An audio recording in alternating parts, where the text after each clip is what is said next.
Bonjour Philippe, bonjour Bonjour. à tous.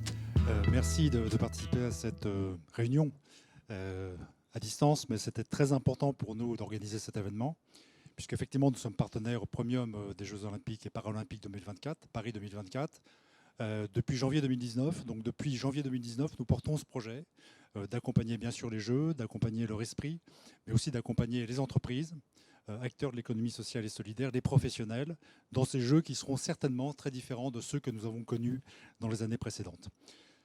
Pour nous, les Jeux, c'est tout d'abord un engagement de fierté. Fierté de participer à un événement mondial qui sera le plus grand événement sportif jamais réalisé en France. Je crois que nous pouvons tous en être fiers que la candidature Paris était retenue en 2024.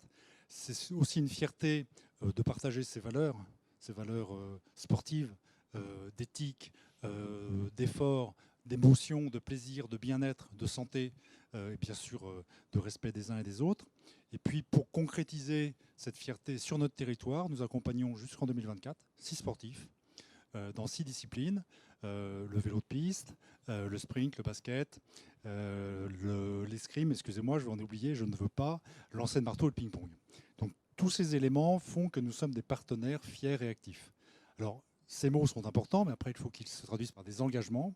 Notre engagement en tant que banque régionale, c'est un engagement économique, bien sûr, dans notre métier, mais aussi un engagement avec le MEDEF et la CRES à accompagner les acteurs de la région qui souhaitent participer à l'élaboration de ces Jeux. Et c'est la raison de notre réunion ce jour, c'est donner les clés, donner les contacts, donner les relais pour que les entrepreneurs, les acteurs de l'économie sociale et solidaire, les entreprises de l'économie sociale et solidaire, les professionnels contribuent de façon active à l'élaboration des Jeux, créer des emplois sur notre territoire, créer des richesses. C'est vraiment notre ambition. Alors pour les entreprises, pour les entrepreneurs qui nous écoutent ce matin, quels exemples on peut donner d'ambition? J'allais dire, vous avez repris le mot valeur que vous partagez avec le COJO, les organisateurs des JO. Alors il y a bien sûr cette ambition économique de faire des Jeux différemment, des Jeux qui soient plus orientés au service bien sûr de nos concitoyens, des enjeux de développement durable, des Jeux qui durent. Donc il y a une dimension qui est essentielle, c'est que ces Jeux doivent laisser un héritage, ces Jeux doivent être utiles à notre pays, utiles à nos concitoyens, utiles à nos jeunes, à nos enfants, utiles au territoire, et nous y serons extrêmement attentifs. Et puis ce sont également des Jeux de célébration. Actuellement, nous avons besoin aussi, je crois tous, un peu d'enthousiasme, un peu d'envie de vivre.